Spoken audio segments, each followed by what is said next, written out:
నటుడు చిరంజీవి ఇప్పుడు బీజేపీ కూటమికి ఓట్లేసి తమ్ముడిని గెలిపించి సెంట్రల్ మినిస్టర్ చేయాలని ఆయనకి పద్మభూషణ్ బీజేపీ ఇచ్చారు. కండిషన్ ఏంటి?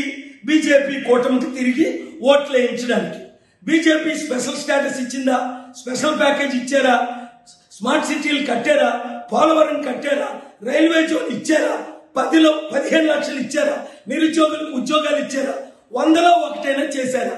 చేయలేదు. సరికదా 8 లక్షల కోట్లు స్టీల్ ప్లాంట్ అమ్మేస్తుంటే ఏప్రిల్ 25 నేను వాదనలు వినిపించి స్టీల్ ప్లాంట్ అమ్మకుండా మోదీ గవర్నమెంట్కి వ్యతిరేకంగా ఆర్డర్ తీసుకొచ్చాను, మీకు తెలుసు.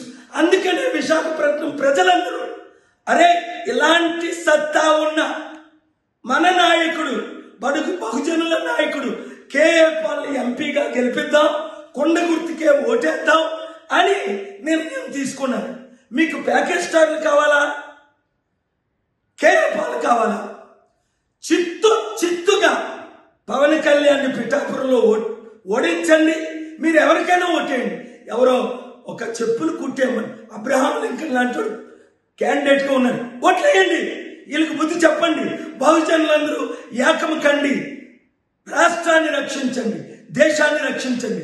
ఈ వీడియో అందరికీ షేర్ చేయండి. సచిన్ తెందూల్కర్కి భారతరత్న ఇచ్చిన కాంగ్రెస్ పార్టీ తిరిగడా సోనియా గాంధీకి ఓటేయమని? అది ఈ ప్యాకేజ్ స్టార్ల మాట నమ్మకండి, వినకండి. మరొకసారి బుద్ధి చెప్పండి.